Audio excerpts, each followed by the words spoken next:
Olá a todos, bem-vindos ao podcast Marketing por Idiotas. Neste episódio vamos falar de a privacidade ou a falta dela no TikTok, de um computador por aluno, Sócrates, és tu?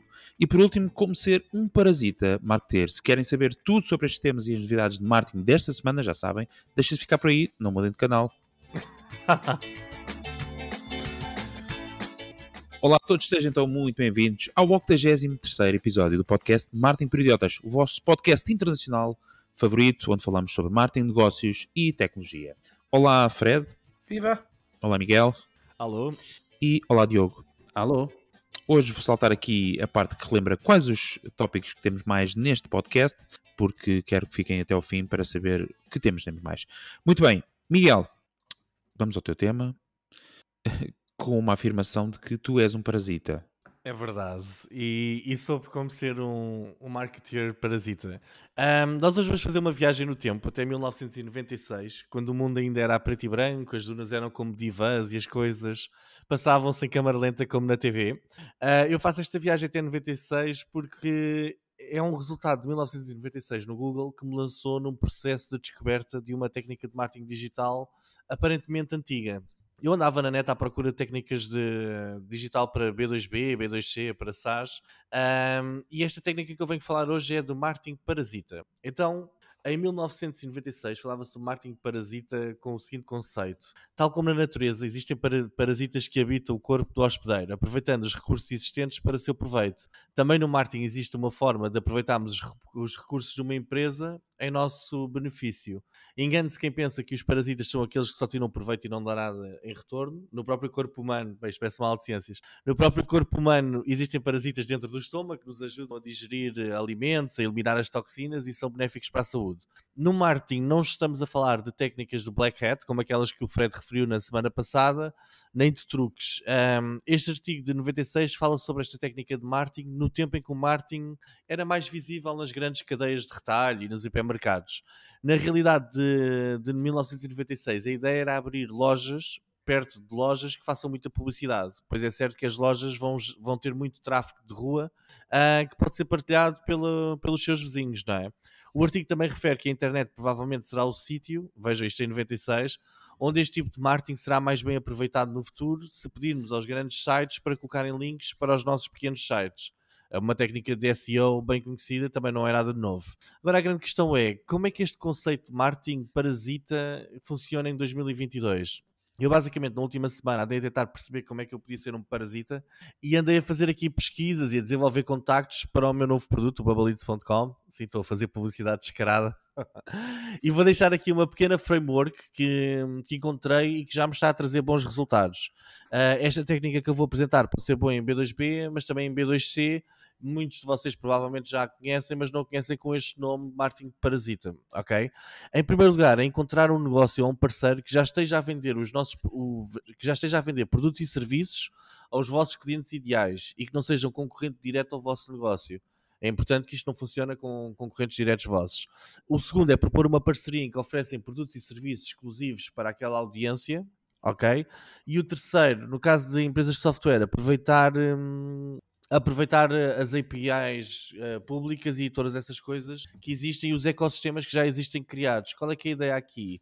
É nós colarmos literalmente às audiências de empresas que já estão mais estabelecidas no mercado do que nós, ok? Esta ideia da parceria com voucher é uma ideia porreira, porquê? Porque muitas empresas hoje em dia têm dificuldade em comunicar com os seus clientes. Querem entregar valor, mas parece que há sempre ali uma luta de, ok, nós vamos criar uma newsletter e o que é que nós metemos na newsletter? Então, por que não vouchers exclusivos para obterem produtos e serviços que os ajudem a ter mais resultados, não é? Imaginem, por exemplo, vocês querem atingir pequenos negócios, falarem com contabilistas e dizerem aos contabilistas, olha, estão aqui vouchers dos meus serviços, específicos para pequenos negócios, como os vossos clientes. E eles enviam aquilo e ficam todos contentes porque entregaram algum valor aos clientes deles e basicamente nós ficamos contentes porque conseguimos comunicar com o nosso público-alvo sem andarmos a pagar cliques a 1 euro como já estive a pagar na semana passada, ok? No Facebook. Já falei aqui da ideia do ecossistema, tentámos o máximo de integrações com outras ferramentas e aqui dou o conselho, epá, integrem, se vocês estão a produzir algum tipo de ferramenta digital, integrem logo o Zapier para terem acesso a mais de 5.000 ferramentas, não é? Mais de 5.000 integrações. Isto são apenas algumas ideias. Mas eu hoje, o que eu quero perguntar ao nosso painel, até porque eu preciso de ideias novas, é o que é que vocês acham deste tipo de estratégia de marketing? Nós, na realidade, somos todos uns parasitas ou não? E como é que podemos ser ainda mais parasitas? Muito bem. Obrigado por este clássico da internet, 96, meu Deus, que saudades. Diogo, Bem, Miguel, eu tenho uma boa notícia para te dar. e uma má. Eu acho que não és um parasita. Então, Então, epá, o que me parece, tu estás a descrever cada vez mais e de todo indo para um lado black hat, porque não acho que tem que haver um lado mau especificamente. Parece que quando associamos à ideia de black hat, parece estar assim associado uma coisa má e não necessariamente aquilo que tu descreveste parece-me de todo uma coisa má. Eu acho que aquilo que tu tiveste aqui a descrever em 1996 foi algo que eu também já fiz e pronto, e é um posto, na verdade, uma empresa, não é? Que não é mais do que um posto de business development, ok? Onde encontras outros negócios e através de parcerias vais-te associando a várias outras empresas, trazendo ou indo buscar valor para as duas. Recordo-me bastante com o TripAdvisor, não é? Que isto era uma empresa que tinha, era uma espécie de base de dados de vários restaurantes e locais para onde ir, hotéis, etc. E que a TripAdvisor, não é? Conseguiu uma parceria com essa empresa, não me recordo exatamente qual é a empresa com que a TripAdvisor se associou, mas depois a TripAdvisor entrou em parceria deixando todas as reviews que tinham sobre aqueles locais nesse site, não é? Que não tinha reviews, que era só uma espécie de páginas amarelas online, não é? E então, lá está, o que aconteceu? Isto dá valor tanto aos utilizadores que vão visitar aquelas páginas amarelas online, não é? Que de repente têm lá as reviews sobre aquele local, como também traz valor ao TripAdvisor que de repente está-se a introduzir no mercado ou num site, não é? Isso está a apresentar para os utilizadores daquele site. Portanto, eu acho que é muito esta ideia de ir buscar, no fundo, parcerias e desenvolver a empresa por aí. E uma parceria, às vezes, isto é daquelas coisas muito fixe, não é? É um pouco, sei lá, mesmo à Homes Place, não é? De repente fazes uma parceria com a tua empresa, faz uma parceria com o Homes Place, não é? É um win-win, de certa forma, não é? Ou eles têm acesso à tua base de dados, ou tu promoves o Homes Place para a tua base de dados, não é? E claro, depois há troca muitas vezes de uma promoção e de um desconto bem bom. E lá está, são parcerias que às vezes podem fazer a diferença completa numa empresa e por isso, assim, se estás a fazer isso para o Bubble Leads, bubbleleads.com, não é? exatamente. Boa. Bubbleleads.com. Temos de ter aqui um jingle. Já fica aqui mais uma vez. Eu acho que é uma ótima forma de começar e lá está, são coisas pequenas às vezes, uma ligação pequena às vezes que pode dar asos a muito público, a um crescimento muito grande dentro da empresa. Principalmente se a marca estiver numa fase de criação de confiança, não é? Claro, claro, sem dúvida, porque estás a fazer um piggyback, não é? Estás-te a empoleirar na marca onde, com quem estás a falar, não é? Com quem estás a desenvolver essa parceria, e isso é sempre bom. Queria só dar aqui pronto, duas ideias, nesta ideia de como podemos ser ainda mais parasitas ou não. Pá, uma, acho que é até mais como o artigo sobre os parasitas falava, seria mais uma espécie de Google Ads sobre anúncio, sobre pesquisas com o nome dos nossos concorrentes, não é? Portanto, eu acho que isso é muito essa tática parasita, não é? Portanto, se um utilizador procura servidores verdes e vocês vendem servidores verdes, por exemplo, e aquela marca é associada a servidores verdes, vocês anunciam sobre a pesquisa daquela marca e então isso, como é óbvio, vocês vão fazer um piggyback, não é? Estão-se a empoleirar sobre aquela pesquisa e estão a meter lá a vossa marca. Eu acho que o Diogo está a fazer o lançamento. Está a fazer um pré-lançamento. Mas isso existe de forma muito escandalosa. Vocês já viram aqueles, se vocês vão procurar tipo landing page builder ou site builder, aparecem alguns a dizer don't use Wix ou try não sei o que instead. Se tu metes lá Wix, eles dizem try lead pages instead. Eles estão, é mesmo muito duro. Pronto, e é uma estratégia relativamente cara e que às vezes pode ser muito mais cara do que uma parceria, não é? Que é, por vezes até sai gratuita, tanto para um como para o outro. E depois também podem fazer isto e tentar replicar isto, um pouco mais difícil, mas em termos de SEO, também um pouco um artigo falava, não é? De escrever um artigo sobre a vossa concorrência, isso também é uma possibilidade, ou ter um site externo que escreve um artigo, entre aspas, vocês patrocinam, não é? Onde fala uma espécie de vários comparadores de servidores, por exemplo, e adicionam lá o vosso nome em primeiro e depois vem o tanto a seguir. Muito bem. Boas Fred, ideias. Epá, quando o Miguel trouxe o tema, eu comentei logo com ele em off que eu nunca ouvi falar deste tema marketing parasita. Portanto, antes de dar aqui um insight, eu estava super curioso para ouvir a opinião aqui do cota do grupo, o excelentíssimo Ricardo. Ricardo, marketing parasita, o que queres dizer? obrigado. Eu quero agradecer desde já as vossas palavras, porque desde bêbado, em recuperação, velhote, agradeço, aceito-os como elogios, que acredito que o sejam. Queres opinião sobre... Eu estava a tentar ver aqui o ângulo, mas depois aqui o Diogo deu alguns que eu acho, porque lá está, isto tem que ser, no caso do artigo 96, acredito que tivesse a falar sobre o ângulo que é aproveitar sem o consentimento, sem a anuência do grande retalhista, as pessoas montavam negócios à volta por causa disso, não é? Está lá um grande investidor a investir em publicidade, etc., que ia atrair muitas pessoas para aquela zona e os outros iam aproveitar feitos parasitas.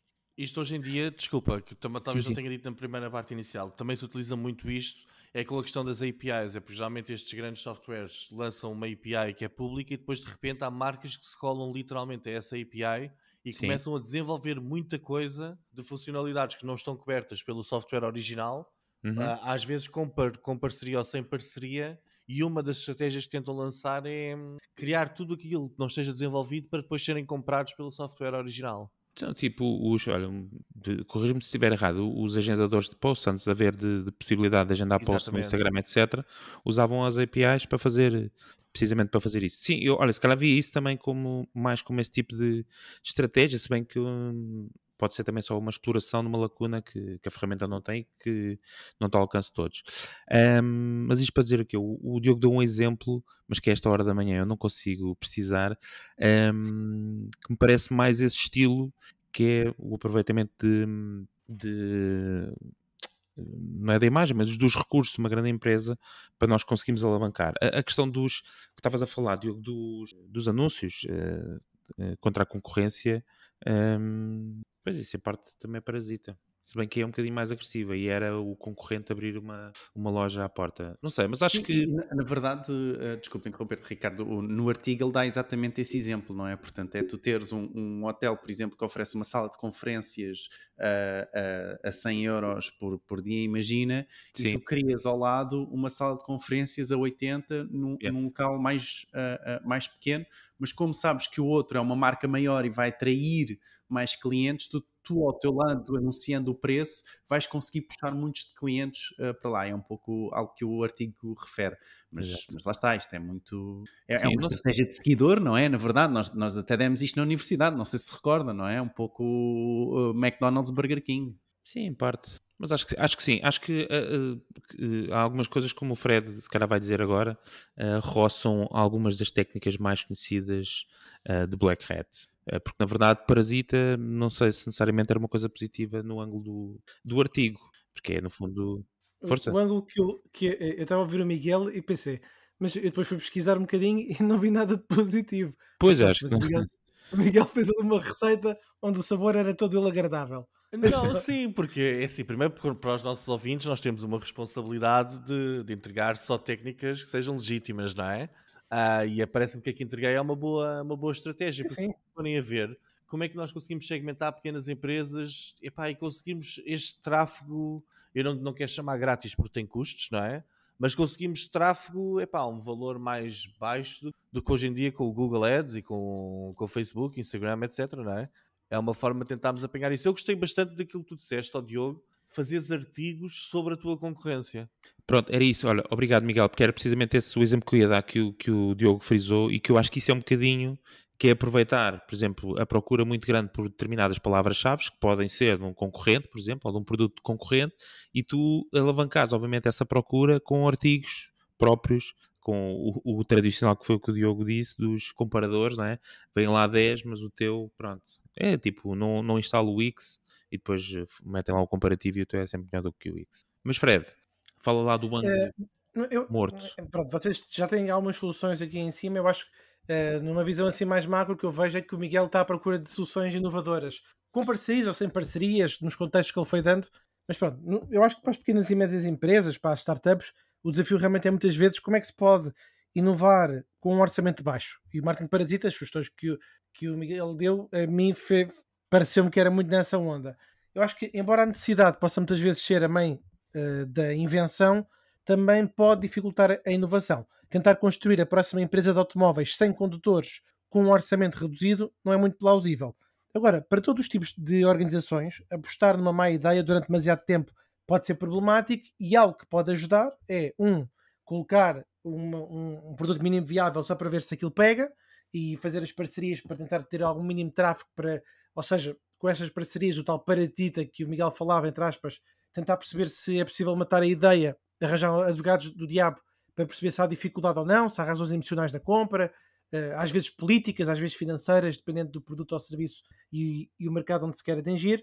Mas estes não são problemas fáceis de resolver. Nós podemos criar uma abordagem para gerar ideias, soluções inovadoras. Mas finalizo com algo que vai agradar pelo menos a um do ouvinte do painel, que é o seguinte, que eu acho que pode ajudar aqui neste envolvimento do tema de marketing parasita. Eu acho que se nós fizermos a pergunta, por exemplo, como é que melhoramos as vendas do software ABC em 23% até ao próximo ano? É provável que a resposta seja muito à volta de marketing e preços. Mas se em vez disso começarmos pelo espaço do problema, que é como é que oferecemos mais valor aos nossos clientes? E aqui acho que abre-se uma porta a um pensamento muito mais abrangente, seja ele, entre aspas, parasita ou não. Muito bem. Fiquei a pensar no que disseste. Se era para ti. Não percebi isso, foi uma indireta O para o Fred ar. disse que cada um quis gostar, não disse qual, portanto agora fica a dúvida de qual de nós mais gostou. Muito bem, para falar sobre marketing parasitas e não só, temos o nosso grupo de WhatsApp, w.marketingparidiotas.pt. No nosso grupo de WhatsApp estamos lá nós, estão lá muitos dos nossos ouvintes, e está também todas as semanas um conteúdo exclusivo, que esta semana é The Latest Best Practices for Instagram Shopping Guide. Portanto, como o próprio nome em francês indica, é um guia para as melhores práticas de Instagram Shopping. Fica lá o conteúdo no nosso grupo de WhatsApp. Pela própria Meta, ok? Meta? Ah, é? É verdade. É da própria Meta, não é? Mas connections, Diogo, faz favor. Muito bem. Diogo, tu vens falar também de connection, em parte, de demasiadas connections. Privacidade e TikTok, esse casamento perfeito. É verdade. Ora, lá estou eu outra vez e mais uma vez a falar de privacidade. Miguel, não sei se queres dizer qualquer coisa. Uma tanga. Epá, desculpem. Pois é, desta vez venho falar de uma coisa que se chama In-App Browser. O que é isto dos In-App Browsers? Fred? Não, estou a brincar. Não vamos chatear o Fred outra vez. Esta é fácil, acho que consigo explicar. Então, um app browser, um in-app browser, ok? São browsers que são utilizados em aplicações. Penso que todos nós já reparámos que quando abrimos um link nas aplicações do Facebook, do Instagram ou do TikTok, vemos que não abre o nosso browser normal, não é? Seja o Chrome ou o Safari dentro do nosso telemóvel. Mas abre sim uma espécie de browser dentro da aplicação do TikTok ou do Facebook. Okay? Faz sentido? É só no telemóvel, não é? É só no telemóvel, exatamente. Bem observado. Mas sim, faz sentido, é simples. Quando abres um link dentro da aplicação TikTok e ele, em vez de sair e andar a saltar para o teu browser, fica ali dentro e abre a página e a pessoa pode utilizar dentro da aplicação do TikTok. Quando termina de ver aquilo que tinha a ver, carrega no X e continua dentro da aplicação do TikTok. Isso é um in-app browser, é isso? Exatamente. Que, por um lado, até pode ser prático, não é? Em vez de estar a a abrir, aliás, várias aplicações, abro naquela aplicação que já está aberta, abro esse in-app browser. Mas parece que, segundo um artigo da Forbes desta semana, o TikTok no seu in-app browser, ok, está a injetar código, ok, dentro daquele site que permite absorver todos os cliques ou toques feitos dentro daquele site. Para terem uma noção disto, então imaginem que vocês abrem um link da FNAC.pt no vosso TikTok e fazem uma compra. Para comprar, então vão ter que introduzir o vosso e-mail e o TikTok consegue registar exatamente qual o e-mail que escreveram. Mais, vão ter que introduzir, por exemplo, a vossa password da conta do cartão FNAC e o TikTok, mais uma vez, vai registar essa password. E até, meus amigos, preparem-se, se vocês introduzirem o vosso cartão de crédito, o TikTok consegue medir isso também. Assustados o suficiente? Então, parece que o TikTok respondeu já a este artigo, a dizer que o código está lá inserido, reparem nisto, mas é só para debugging, que eles às vezes necessitam de perceber o que é que o utilizador está a fazer e então necessitam deste código de debugging. Mas a verdade é que o código está lá e está a recolher todas as informações, todos os cliques, tudo o que vocês escrevem, tudo o que vocês fazem dentro daquele site, seja ele qual for o site, ok? Se esse site permitir que seja aberto dentro de um in-app browser, então o TikTok vai conseguir medir aquilo que vocês estão lá a fazer, vocês utilizadores, ok? E a minha questão para vocês, meus amigos aqui no painel, é se vocês, já compraram alguma coisa no TikTok e 2, se acham que as marcas se deveriam posicionar sobre este assunto, não é? E sair da plataforma ou pelo menos não partilhar links por ela. Muito bem. Questões pertinentes de privacidade e TikTok que eu presumo que o Miguel Qual é que era quer a tua ter a segunda primazia. questão? A minha questão é se as marcas se deveriam remover do TikTok ou, pelo menos, removerem os links que lá partilham, não é? Virgens ofendidas e graças. Para proteger os utilizadores, não é? Sim. Nem sei como é que a Apple então não removeu ainda o TikTok do seu telemóvel, não é? Ou seja, isto aqui, se a Apple está tão preocupada com a privacidade do pessoal, bastava esta notícia sair e comprovar-se que era verdade, deviam já bloquear a aplicação, ou não? Não sei, o que é que eles andam a fazer? É um muito bom ponto e isto foi testado exatamente em dispositivos iOS, como foi em Android, e a verdade é que todos os in-app browsers podem injetar coisas. Portanto, vou adicionar aqui uma informação que também tinha mais à frente, mas o próprio Facebook, o Instagram, fazem exatamente o mesmo, injetam também código. A única diferença é que o código que eles estão a injetar não estão a medir aquilo que os utilizadores escrevem. Medem as interações com o site, mas não exatamente aquilo que os utilizadores escrevem. Sim, isto é uma técnica de hacking que havia antigamente, que era, acho que era keylogging, ou o que era, que se instalava uma coisa no computador da pessoa e começávamos a ver tudo aquilo que a pessoa teclava, com esperança de conseguirmos roubar passwords e essas coisas. Epá, nós continuamos a achar... muito, Miguel, tu sabes Eu muito. tenho um passado, meu menino. Ah, meu Deus. Eu trabalhei na primeira loja de e-commerce em Portugal, assim, grande, como Estou a programador. ver. Nós continuamos a achar que as Big Techs andam aqui a brincar às redes sociais e aos produtos grátis, etc., mas não andam. Nós na semana passada andávamos aqui a falar sobre a ideia de escutar conversas que acontecem noutros canais entre utilizadores. Não sei se ouviste isso, Ricardo. Que agora há aí uma tendência do marketing que é tentar perceber o que é que anda a ser dito nos chats e nos grupos WhatsApp e tal, e escutar essas conversas todas. Se nós formos a pensar nisso, isto o TikTok nem choca assim tanto.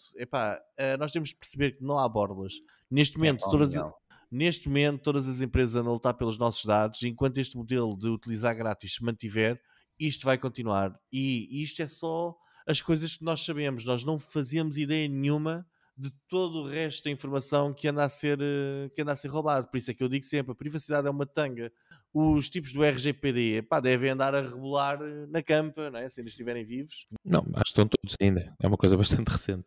Sim, mas devem estar ali todos em pulgas a pensar, bem, andámos nós preocupados com a porcaria do formulário e de dizer lá os termos de utilização e a pessoa aceitar, quando na realidade, e eu sempre disse isto, os RGPDs e essas coisas todas só servem para prejudicar os pequenos. Os grandes, eles vão continuar sempre a fazer tudo e mais alguma coisa para roubar os nossos dados, porque o negócio deles é dados, quer queiramos, quer não, não é? Mas também não percebo porque é que as pessoas ficam tão admiradas, como tu disseste e bem, Diogo. Por exemplo, quando nós estamos a instalar eventos do Pixel do Facebook, nós, na própria aplicação do Facebook, se estivermos no desktop, estamos ali no Ads Manager e nós abrimos o nosso site, vamos clicando nos botões e aquilo vai disparando eventos, não é? Ou seja, epá, é óbvio que aquilo está tudo a ser escutado. Não é só naquele momento em que nós estamos ali a clicar nas coisas, mas sempre, não é? Eu não percebo é por que motivo, com tanta sofisticação em perceberem tudo o que está a acontecer nos nossos telemóveis e browsers, etc., em tudo aquilo que nós clicamos, epá, seja tão difícil às vezes configurar a porcaria do Pixel e medir conversões como deve ser, não é? Epá, se eles usassem toda esta tecnologia de espionagem, epá, para tentar perceber onde é que vêm as conversões, esse cara aquilo que nós falámos há 2 episódios atrás sobre o last click e não sei o quê, epá, estava tudo muito mais facilitado para toda a gente, não era? Começávamos a medir as conversões como deve de ser. Eu continuo a dizer, as grandes marcas tipo Facebook, Meta, Instagram, TikTok, Amazon, tudo o que quiserem chamar, eles não têm valores nenhuns relativamente à proteção da privacidade das pessoas. Eles não querem saber, isso para eles é tudo, é uma mentira. Não há nenhuma marca que se preocupe realmente com a privacidade das pessoas. Eles o que se preocupam é com a privacidade dos dados que eles têm sobre as pessoas, para que ninguém saiba quais é que são os dados que tenham e ninguém vai lá roubar os dados deles, porque aquilo na realidade é o pequeno tesouro que eles têm. Quanto à tua segunda questão, eu nunca comprei nada no TikTok, mas dá para perceber a dimensão da quantidade dos roubos de informação bancária e etc. Porque até existe o hashtag do TikTok make me buy it, vocês conhecem? Que é um hashtag das pessoas que dizem que o TikTok os influenciou a comprar alguma coisa, porque viram um vídeo, etc. Realmente há muita gente a comprar no TikTok e eu pessoalmente acho um escândalo enorme. Agora, não me venham... Eu acho que isto é um grande escândalo, não é? Tipo, mas se fico surpreendido, epá, não. Acho que é tudo igual. São todas iguais as empresas.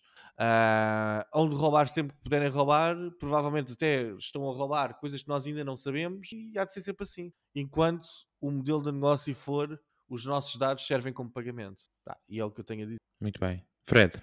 O Diogo perguntou se algum de nós já fez alguma compra pelo TikTok. Eu nunca fiz nenhuma compra pelo TikTok. Já tentei vender pelo TikTok, mas não fui bem sucedido. Não conseguiste roubar os dados a ninguém? Bom, não consegui sacar uma venda do TikTok e com isso ficar com os dados dos compradores. Agora, o que é que sucede? Eu quando o Diogo trouxe este tema, eu comentei logo com ele, o Diogo, isto está fresquinho, porque realmente eu vi isto no Twitter e eu próprio fiquei boquiaberto porque a pessoa que fez esta investigação e colocou montes de print screens, eu fiquei, bem, eu nem consegui acreditar porque realmente não era um parágrafo com algumas letras a dizer o TikTok é isto. Não, ele tinha conteúdo que estava a sustentar a sua afirmação. Bom, é assim, nós já falámos tantas vezes aqui desta ferramenta e de outras que quem gostar muito do tema da privacidade tem muitos episódios para trás para satisfazer a sua curiosidade. Agora, uma coisa é certa, e aí concordo com o Miguel, as plataformas estão a sentir-se cada vez mais apertadas com as restrições de alguns big players. Tivemos o Apple App Transparency, que foi o primeiro grande aviso, não é? Tivemos um segundo grande aviso, que é este tema das cookies, depois da Flock e depois uma cambalhota de mortal encarpado para a frente da Google e depois outra para trás. Portanto, mas são alguns avisos de first party data a ter preponderância e os monopólios a ganhar cada vez mais força, deixando cada vez mais difícil as pequenas empresas com os seus próprios ativos. Claro, ou seja, nós vendo esta conversa toda à volta das cookies, etc., isto é 1000 vezes mais grave do que a questão das cookies. Sim. É 1000 vezes mais grave. Isto é literalmente espiar o dispositivo da pessoa, mas é brutal. Portanto, estamos a antecipar multas, é isso que estás a dizer, não é? Eu não sei se é multas, se alguém devia ir para a prisão. O que eu acho é que isto da privacidade neste... Então, desculpa, se fosse um hacker... não, tens razão, tens. Se fosse um hacker a fazer isto, o hacker era preso. Multa multimilionária por recolha de dados. Já saiu essa notícia. Força, Diogo. Não, só para adicionar aqui esta questão, portanto, vocês têm um site onde podem confirmar exatamente qual a informação que está a ser absorvida, ok? E qual o JavaScript que está a ser... Pronto, é necessário alguns conhecimentos para perceber que códigos, porque ele identifica-vos o código de JavaScript que está a ser lançado, ou os códigos que estão a ser injetados, mas depois vocês têm que perceber um pouco que códigos é que são aqueles e o que é que aqueles códigos estão a fazer, ok? Mas podem testar, ok? Através abrindo um link que está em marketingporidiotas.pt, que é inappbrowser.com, também não é difícil. Abrindo esse link dentro dessas redes sociais, por exemplo, vocês vão conseguir ver que informação é que essa rede está a injetar para dentro do vosso browser, tá bom? Para denotar também que o Snapchat foi das aplicações que menos portanto, que menos informação absorvia. Acho que na verdade não chegava a injetar nenhum JavaScript para dentro do seu in-app browser. Também o Snapchat era o que faltava, não é? Porque eles começaram, a ideia inicial do Snapchat era a privacidade da pessoa. Privacidade, Se eles agora era o que faltava, não é? Muito bem. Estava aqui a tentar formular umas questões no seguimento do que o Miguel disse até, relativamente ao que estas grandes empresas põem e dispõem portanto, não é bem da privacidade, mas recolhem os dados a seu bel prazer. A questão é, será que eles não o fazem porque estão totalmente alinhados com aquilo que é preocupação geral do utilizador comum sobre os seus dados, que é essencialmente nenhuma? Ou seja, a quem é que isto preocupa? Quantas pessoas vão deixar de usar o TikTok por causa desta situação? Acho que já falámos isto em vários episódios, que é, se não forem as entidades oficiais, neste caso os países ou europeus ou o que seja, a tentar regular isto de alguma forma, o utilizador comum não está minimamente preocupado com este tipo de situações. Pelo menos é a minha percepção. Era aquilo... Nós já falámos disto no passado, em que as pessoas só se preocupam com privacidade quando lhes perguntam: tu preocupas com privacidade? E ele diz sim. Epá, e a seguir está no Facebook, no Instagram, a partilhar fotos em biquíni, quer lá saber, epá, e está a dar, tipo, não... As pessoas só se preocupam realmente com a privacidade quando lhes perguntam. Epá, porque calha muito a mal uma pessoa dizer eu não me preocupo com a privacidade. Certo. Não, mas nós já partilhamos aqui, penso eu, que um estudo que mostrava uma percentagem de pessoas que era bastante elevada, de pessoas que estão dispostas a partilhar mais dados para ter experiências mais customizadas nas suas compras. Portanto, as pessoas, em parte, estão dispostas a fazer este trade-off de, ok, eu não me importo que eles recolham este dado, se isso para mim trouxer um benefício, que são produtos mais... Claro, antes de irmos ao Diogo, eu, como sabem, estive 2 anos fora do mundo Google, não é? Com o meu Huawei P40, e eu agora tive que comprar um telemóvel novo porque parti o visor. Só para dizer que comprei um telefone novo. Mas eu comprei dos baratos, mas pronto, comprei um telemóvel novo, e bem... E eu, assim que entrei novamente no mundo Google, aceitei todas as políticas que eles tinham para que eu aceitasse, e a minha vida melhorou 1000 vezes. Ou seja, tenho os browsers todos interligados e tal. Obviamente há ali violações à minha privacidade, quase certeza, porque o que eu ando a fazer no meu browser, no meu telemóvel, passa a ser visto no meu browser também, etc. E no Google Maps e tal, mas essa integração toda realmente acrescentou valor à minha experiência com o telemóvel, não é? Claro. Ou seja, as pessoas realmente... Epá, portanto, isto do TikTok, não sei qual é o percentual de pessoas que compra no TikTok, que utiliza o in-app, mas mesmo a essas pessoas, se lhe mostrassem o que é que está a ser recolhido, o que interessa é os fins para que esses dados estão a ser recolhidos. Se é assim, uma equipa de hackers consegue traquear ou recolher os dados e usá-los para fins criminosos. Agora estamos a falar da própria plataforma que está a recolher os dados. Claro que, obviamente, é inusitado estar a recolher dados de cartões de crédito e outro tipo de informações pessoais que, na verdade, têm interesse, mas se calhar não é assim tão relevante.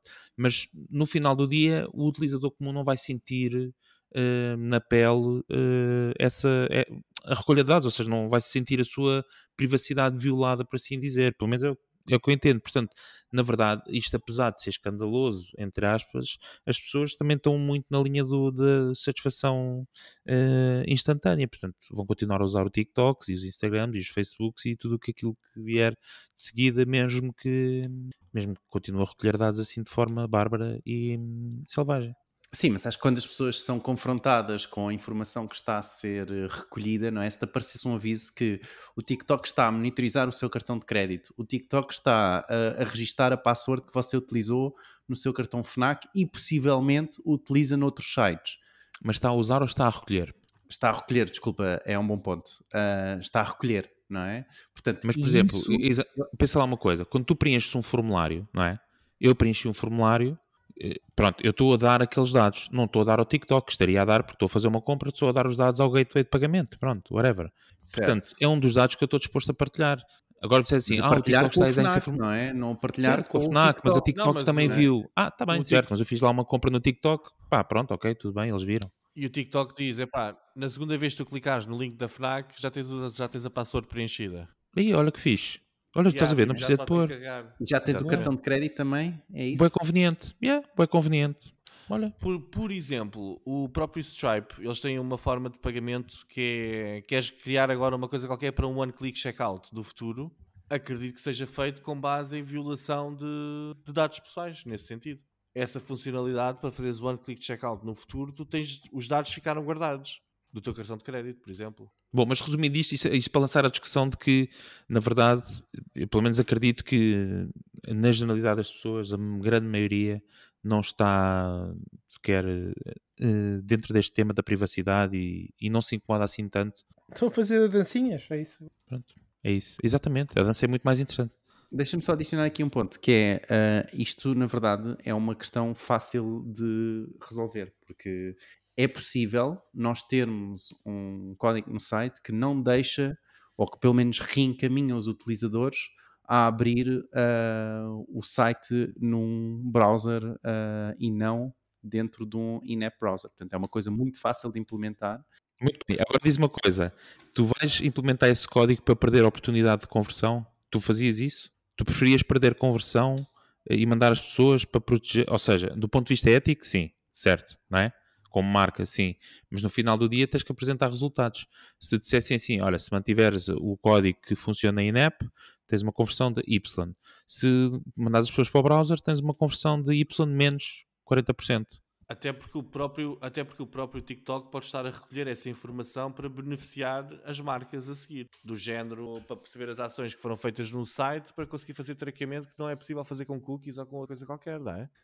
Eu acho que se a informação já está, imagina, o utilizador já adicionou um produto porque isto, pode ser feito ou logo, não é, diretamente, e o utilizador não consegue aceder ao site sem ser dentro do in-app browser, aliás, sem ser fora do in-app browser, ou 2, o utilizador navega e quando chega a um ponto de adicionar dados de pagamento, aparece um aviso a dizer que o TikTok não é seguro, vai ser, clique aqui para ser encaminhado para um browser mais seguro. Tu metes essa mensagem, desligam o telemóvel se for preciso. Já não vou comprar nesta loja, vocês querem ser malucos? Exatamente, isto que é que Bom, está mas a todos passar? sabemos os efeitos de andar a fazer os utilizadores a saltar de um lado para o outro, não é? Quando é, não é? É verdade, mas para a proteção eu diria que se calhar até poderia ajudar na taxa de conversão. Não sei, As pessoas desligavam logo. Isso parece aqueles alertas de segurança que tu pensas, isto estou mesmo a apanhar agora o ransomware. É a última que eu vejo antes desta porcaria bloquear toda. Okay. Fred, queres deixar alguma nota? Desculpa. Não, eu ia só dizer, estava aqui à procura do nome dela, agora está-me a faltar aqui o nome. Comissária Europeia, que costuma vir várias vezes ao Web Summit. Fala muitas vezes sobre a privacidade. Mas pronto, só para dizer que não sei se eu estou a ser muito ingênuo, nós estamos todos, mas este tipo de notícias, isto é ouro sobre azul para aquilo que são as práticas da RGPD na União Europeia. Este tipo de notícias, isto é ouro sobre azul para aplicar multas. Já foi noticiada uma. E isto aqui, quanto mais grave, pior. Portanto, ele até esfregou as mãos para encontrar isto. Para isto sim, para esses propósitos sim, isso é quem lá estiver na Comissão Europeia sentado, não é, vê esta notícia, está aqui, vamos já abrir o Excel, portanto, vamos fazer aqui umas contas. Para isso sim, mas lá está, genericamente para o utilizador comum, sim. Acho que estamos muito, muito longe ainda de... Aliás, e acho que o sentido é perfeitamente inverso, que é cada vez, como o Miguel diz, também já sou da equipa dele, da privacidade é uma tanga, cada vez menos, portanto cada vez vamos partilhar mais. Muito bem, antes de passarmos ao próximo tema, para quem está a ouvir pela primeira vez, se estiver a gostar daquilo que está a ouvir, e se ainda não somos subscritores, por favor subscrevam e avaliem-nos no Spotify, no Google Podcasts ou Apple Podcasts, que pelo menos para já ainda não recolhem dados que nós tenhamos conhecimento do utilizador. Muito bem, Fred, traz aqui uma notícia que, se não é de 96, lá perto anda, que será ainda do tempo do Sócrates. Um computador por aluno. Não tem nada a ver. Fiz confusão. Muito bom. O confinamento gerado pela pandemia global de Covid-19 obrigou as empresas e trabalhadores a adaptarem-se ao teletrabalho e aos estudantes a terem aulas em casa. O mercado dos computadores foi na altura favorecido com um aumento significativo da procura de novas máquinas. Agora, depois de um pico motivado pela pandemia, sabe-se que as compras de computadores portáteis registaram declínio no primeiro trimestre de 2022, de acordo com a IDC e a Gartner. As pessoas que compraram urgentemente um novo portátil, um aspirador robô ou um aparelho de TV em 2020 ou 2021 não precisam agora de comprar outro durante algum tempo. As escolas retomaram as aulas presenciais. Os pais que compraram computadores recentemente não precisam de mais nada. Curiosidade: em Portugal, a marca que vende mais computadores tem sido a HP, em primeiro lugar, depois a Lenovo e em terceiro a ASUS, que comercializou, só para termos uma ideia de escala, 26 mil unidades. Dados da IDC. Li uma entrevista do diretor-geral da Huawei em Portugal a referir que em 2021 a temporada de regresso às aulas marcou uma subida marcante da cota de mercado, que agora é de 10% no segmento de PCs em Portugal, um feito realizado em 3 anos. Ora, nós estamos a aproximar-nos agora do regresso às aulas, e só para termos aqui também uma visão geral do mercado global, nos Estados Unidos a Apple é a marca que mais vende portáteis, mas os Chromebooks da Google foram o laptop preferido dos estudantes. São baratos, despojados, têm software da Google, não são barulhentos em comparação com os computadores escolares desajeitados do antigamente, como o exemplo aqui dado do Magalhães. São bastante simples de utilizar pelos estudantes. Aliás, o próprio Miguel estava há bocadinho a fazer um elogio à Google precisamente pela integração de sistemas. Portanto, para estudantes, professores podem controlar, os professores podem controlar o que as crianças podem não fazer com eles se estiverem num sistema integrado usando o Google Scholar. Para não falar no preço, não é? O preço também Fala no preço. Tá, eu estou aqui a ver um a 669 euros. Mas por 240 euros já vês portáteis. Estive a ver há bocadinho na Vorten. Aliás, vou precisamente fazer essa referência, que eu fiz uma pesquisa há pouco e vi descontos no regresso às aulas dos Chromebooks na ordem dos 40%. Se entrares nos principais sites online de e-commerce aqui em Portugal que vendem eletrónica, verás o mesmo que eu vi. Agora, o facto aqui é que as vendas estão, como eu disse, a entrar em colapso.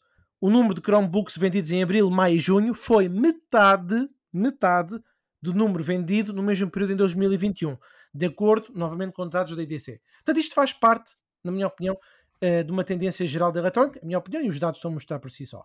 Bom, chegando ao fim, qualquer que seja a direção das vendas, os portáteis refletem uma mudança radical nas escolas. Tal como em muitos negócios e serviços, pode não haver volta a dar às adaptações digitais que as escolas e as famílias fizeram por necessidade. No ano passado, no passado ano letivo, o Ministério da Educação português distribuiu 450 mil computadores e hotspots da internet. Alguns dos quais foram relatados agora há 2 semanas pelo Tribunal de Contas, já não estão a funcionar, mas pronto, é contexto tecnológico, ou do fornecedor, não sei. Mas segundo o programa, eles começaram esta ideia interessante, de distribuir os computadores e hotspots, teve foco primeiro nos alunos mais carenciados, com apoio social escolar, e acho que faltavam cerca de 600 mil portáteis, não sei, entretanto já foi entregues mais alguns ou não, para abranger professores e todos os alunos do ensino obrigatório da rede pública, tal como foi desenhado pela Escola Digital. Agora, pergunta para vocês, caros amigos de painel, reflexão para a nossa audiência, queridos ouvintes. Será que as escolas portuguesas teriam a capacidade para um objetivo de ter um computador para cada aluno? Pergunta número 2. Seria um progresso em crianças a partir de que idades? Bem, deixa-me perguntar isto primeiro, Fred. Já é a segunda vez que trazes o tema de educação. O que é que se passa? Já estás à procura de escolas para a rapariga? É? O que é que... para a tua criança? Já estás a explorar o mercado? É isso? Não, nós estamos a fomentar a literacia digital neste podcast. Então, Diogo, já que lançaste. Vamos a isto. Eu acho que há aqui... Eu acho que se as escolas teriam capacidade de ter um computador por cada aluno, eu acho que cada aluno, se não todos os alunos, principalmente aqueles mais carenciados, não o têm, eu acho que a maior parte hoje em dia tem, não é? Depois da pandemia foi muito... toda a gente teve a recorrer a computadores, não é? Ou durante a pandemia, aliás. Eu próprio doei 2 computadores e a ideia foi exatamente as pessoas terem uma forma, as crianças terem uma forma de acompanharem as aulas. Quanto ao progresso, eu não tenho a certeza se será um progresso, sobretudo a partir dos 10 anos, mas, por exemplo, aqui em casa, o miúdo já tem 10 anos e acaba por fazer trabalhos com os colegas, não é? Através do Teams do seu próprio computador e acabam por se reunir no Teams. E eu acho que isto é que é importante. E falando até um pouco naquilo que abordámos no episódio anterior, que é, eu acho que não é uma questão de se ter os computadores e da tecnologia de hardware estar lá também, não é? A verdade é que houve uma evolução, aliás, digital por parte das escolas, das universidades, sem dúvida, não é? Mas eu não sei se vocês assistiram a alguma aula online, mas muitas das aulas online que eu assisti não tinham qualquer experiência no tipo de aulas online, não é? A diferença não é se as escolas todas têm computadores ou os alunos têm computadores. A diferença é a partir do momento em que as escolas se começam realmente a adaptar, para lá de adaptar, mas a inovar, não é? Na sua aprendizagem ou na aprendizagem, tanto online ou interativa através dos computadores, porque se isso não existir, é muito difícil prender a atenção das crianças, principalmente quanto mais pequenas elas forem, neste ensino, não é? Porque eu recordo-me que todos nós aqui passámos pela universidade, não é? E pelo menos o Miguel e o Ricardo recordam-me que na altura todos nós já tínhamos computador, não é? Quando isto já foi há mais de 10 anos atrás. Portanto, já na nossa idade já era uma coisa obrigatória há 10 anos atrás. Portanto, eu acho que dos miúdos agora terem computador a partir dos 10 anos ou dos 7, de todo me surpreende, e acho que é só normal que haja realmente um computador por aluno. Muito bem. Miguel. Olha, digam o que disserem, o Sócrates foi um visionário. Eu Deus. acho essencial ter um computador em casa, chama-me antiquado, mas esse computador é o Magalhães. Não me venham cá com Chromebooks, a não ser que seja o Chrome Sócrates. Eu acho que temos de ter em consideração o envelhecimento da população. Ou seja, há menos computadores agora a saírem, etc. A população também está a ficar mais velha e há menos alunos, certamente do que havia há 10 anos atrás. Não sei, não tenho dados estatísticos sobre isso, mas com menos crianças haverá certamente menos computadores em casa. Eu acho que a nível de tendências, eu acho que os anos 2020 e 2021 deviam literalmente ser apagados de todos os históricos de vendas e tendências de todas as indústrias relacionadas com e-commerce. Nós falámos sobre isto no episódio passado. O que se passou foi uma coisa completamente anormal e nós não podemos dizer, isto agora está em decréscimo outra vez. Não, o que aconteceu o ano passado é que foi uma coisa completamente anormal. Venderam-se muitos computadores há 2 anos, em 2020, por causa de uma pandemia. Não foi uma coisa normal da sociedade, etc. Mas pronto, dito isto, eu acho que o computador por aluno é essencial. Eu acho que há uns tempos atrás eu vi um dado qualquer que dizia que um aluno no público custa para aí 8.000 euros por ano ao Estado, uma coisa qualquer assim, ou era 3.500, já não me lembro. Eu acho que não custa nada meter ali mais uns trocos para que o pessoal, imaginemos, chegamos ao 5º ano e recebe-se um computador que depois é renovado ao 7º ano. Algo a criarem-se programas deste género, eu acho que é essencial, porque o futuro onde os miúdos vão viver, não é? Em sistemas de colaboração com o Teams, etc. E por acaso achei, Diogo, muito interessante teres dito que o miúdo de 10 anos já faz reuniões no Teams para os trabalhos de grupo da escola. Eu acho que isso é essencial, porque é o mundo onde eles vão viver, será assim, não é?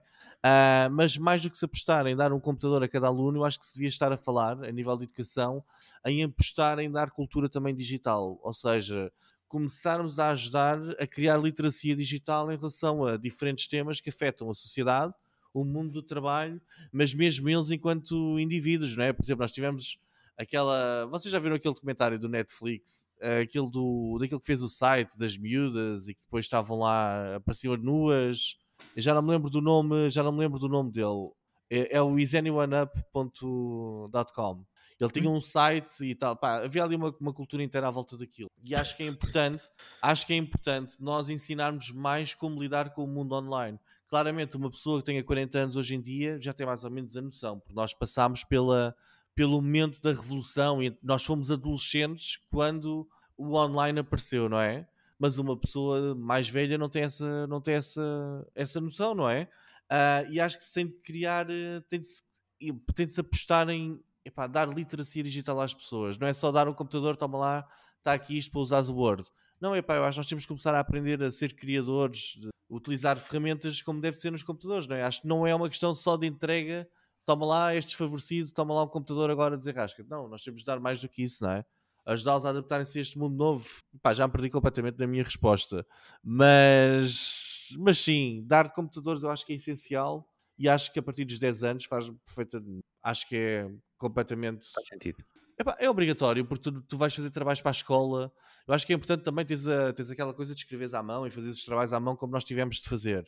Mas a partir de determinado momento tem de começar a ensinar as pessoas a pesquisarem na net, fazer, não é?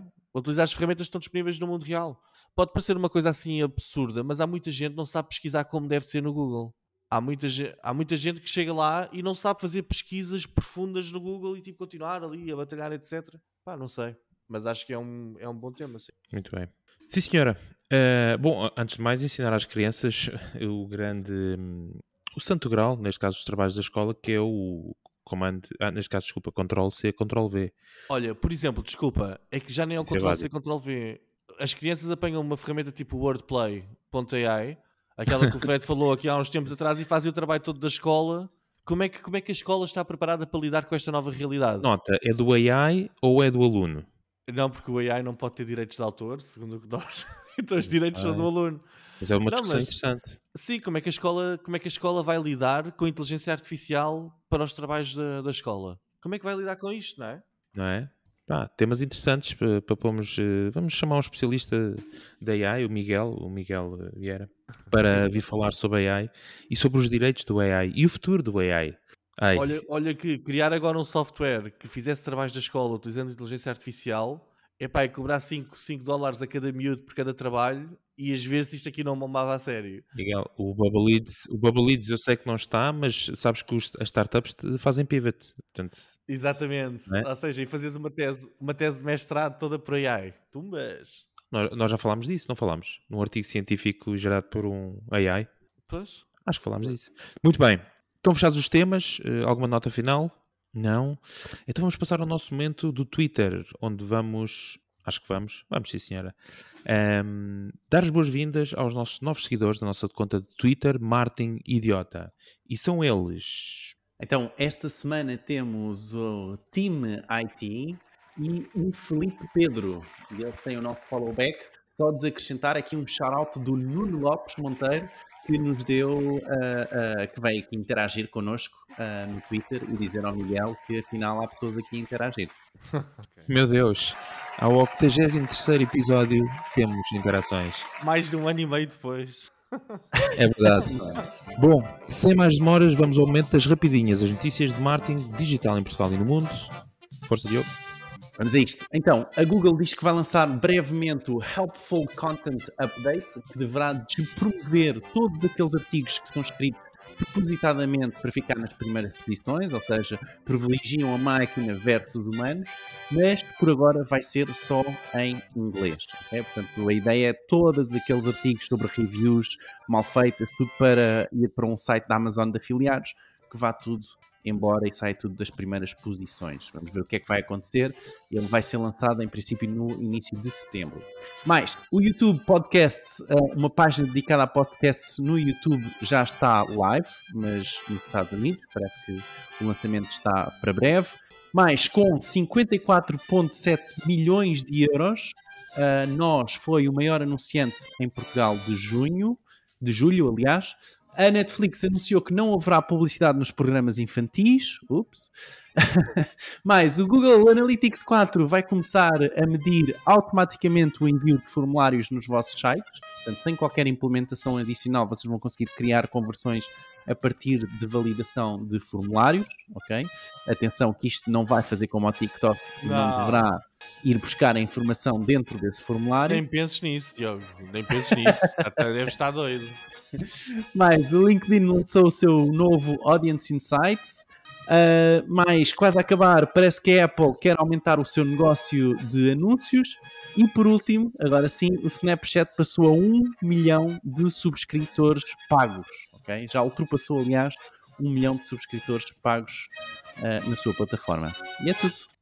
Olha, Obrigado, eu acho essa Diogo. interessante, essa do Snapchat. Estou a tentar verdade. explorar aqui um caminho diferente, que é o caminho do pagas e não precisamos roubar os teus cartões de crédito. Tu dás. Exato. Não sei se é necessariamente assim. No TikTok pagas sem saber, não é? Exato. Muito bem, Muito bem. vamos passar à ferramenta da semana. E esta semana, aqui está, este clássico de 1996. Não, por acaso é de mais tarde. A ferramenta da semana, esta semana, é o Screaming Frog. Isto não é um bar, desculpem lá. Não, por acaso há um bar em Lisboa que é o Frog, não é? Que é de cocktails? Não é isso que estás a falar? Screaming Frog. Isto é que é um bar em Setúbal. Pronto, agora vamos todos aqui. E deve haver um no Porto, certamente. Bem, mas o Screaming Frog é, no fundo, uma ferramenta de scraping, ok? E é muito utilizado, sobretudo, para SEO, para ir buscar a informação de vários sites ou de um site, não é? E então é como se fosse um crawler da Google, não é? Entrar no site e a ver que informação é que lá está dentro, que é para percebermos que a informação é que pode ser indexada pelos motores de pesquisa. Mas esta ferramenta é ótima também para absorver informação. Portanto, há vários estudos, por exemplo, eu recordo-me de ver uma tática muito engraçada com o Screaming Frog, que eram os tipos que tinham feito, tinham utilizado o Screaming Frog para ver as páginas de LinkedIn das ofertas de trabalho e qual o bracket, portanto, como é que é? O ordenado associado àquela posição. E mediante as posições, portanto, eles iam fazendo um scraping diário ou mensal e foram analisando quando as posições estavam a aumentar ou não o ordenado mensal que era suposto que as posições, neste caso, essas posições de trabalho, estavam a oferecer. Portanto, eles acabaram depois por criar este estudo, não é? A partir disso, e como é óbvio, conseguiram enviando com um press release para vários jornais, conseguiram entrar em vários jornais e terem links para os seus estudos sobre o mercado de trabalho. Foi assim uma técnica de SEO muito, muito engraçada para gerar links, mas isto para mostrar o potencial do Screaming Frog, que tem uma parte gratuita, que são 500 URLs, que vocês podem fazer scrape sem terem que pagar alguma coisa, e vale, pelo menos para mim, já me salvou a vida muitas vezes, ótimo para exportar informação de um site para o outro, é muito, muito, muito bom e aconselho a toda a gente. Muito bem. Eu uso o site Bulb. O site Bulb faz scraping, mas é no server, não é? Portanto, não é no teu computador. Tens essas duas opções e ele tem uma coisa muito gira que é faz o gráfico do mapa do site. Ou seja, ele faz as ligações todas e depois coloca aquilo num gráfico visualmente apelativo para apresentações, é muito fixe. Foi uma empresa que eu conheci quando fui ao Brighton SEO e fiquei fã da ferramenta, mas pronto, cá são 400 euros por ano, depende depois de qual é que é o efeito que as pessoas vão fazer no seu dia-a-dia, pode não valer o investimento. Sim, o Screaming Frog é um pouco mais barato, se não estou em erro é 100 e tais euros por... E é mais conhecida, é mais famosa, sim. É. E tem a versão gratuita, não é? Não esquecer. Yeah. Muito bem. Caríssimos, está na hora da despedida. Não sei se tem algum comentário breve a fazer. Não. Não. Antes de irmos embora, relembrar o nosso grupo. Deixa-me adicionar uma coisa, desculpa, sacana. Ricardo. Para aí, só a música, desculpa lá, só um segundo. Que é esta quarta-feira, que é já amanhã, portanto, no dia em que sai este episódio, em princípio, vai haver um meetup de SEO com o grande Pedro Dias, que vai ser no centro de Lisboa. Quem quiser aparecer, toda a gente está convidada, podem aparecer, eu estarei lá. Em princípio, o Fred também diz que lá vai estar. E sim, o Pedro Dias é um ex-Googler que tem imensa informação sobre SEO e é um grande conhecido nesta área de SEO, e vai lá estar. Portanto, se quiserem depois mais informação, basta pesquisar no Google Lisbon SEO Meetup e conseguem se inscrever. Boa. Tem cerveja? Tem cerveja. Ok, vou pensar. Muito bem, antes de irmos, só relembrar o nosso grupo do WhatsApp, www.marketingperidiotas.pt. Subscrevam e avaliem o nosso podcast, o Google Podcast, Apple Podcast ou Spotify, e não menos importante, mas que ainda não tinha sido mencionado, o nosso website, marketingperidiotas.pt, que é onde nós deixamos toda a informação e links daquilo que falamos aqui. Nós, se não houver nada em contrário, voltamos a ver, como sempre, na próxima semana, por isso não percam o próximo episódio, porque nós também não. Tchau. Tchau. Tchau.